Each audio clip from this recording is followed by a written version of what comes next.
હાજી કન્યા શાળામાં વાલી સંમેલન યોજાયું। સંમેલનમાં મોટી સંખ્યામાં વાલીઓ બીજા દિવસે શાળાએ આવી પહોંચ્યા। સૌપ્રથમ બાળકો દ્વારા પ્રાર્થના થઈ, ત્યારબાદ શાળાના મદદનીશ શિક્ષક શ્રીમતી મીનાજબેન પનારવાલા દ્વારા વાલી મિત્રોનો મીઠો આવકાર આપવામાં આવ્યો હતો। ત્યારબાદ શાળા આચાર્ય રાહુલભાઈ મોરી દ્વારા વાલીઓને મુખ્ય હેતુ એટલે કે શાળા વ્યવસ્થાપન સમિતિની પુનઃરચનાનું આયોજન કરવામાં આવ્યું હતું। દરેક વાલીઓને એસએમસીના હેતુઓ વિશે ઊંડાણપૂર્વક સમજાવવામાં આવ્યું। આ સેવારૂપે કાર્યમાં જોડાવા માટે દરેક વાલીઓએ ખૂબ જ ઉત્સાહપૂર્વક આ ઠરાવને સર્વમાન્ય સ્વીકાર કરવામાં આવ્યો હતો।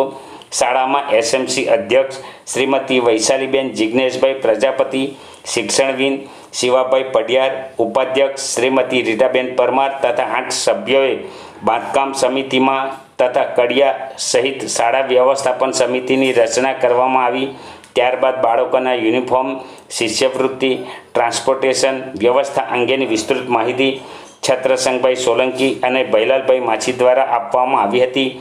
વાલીઓએ ખૂબ જ ઉત્સાહપૂર્વક સેલ્ફી પોઈન્ટની મજા માણી હતી અને જયંતિભાઈ સિંધા દ્વારા આભાર દર્શન કરાયું હતું।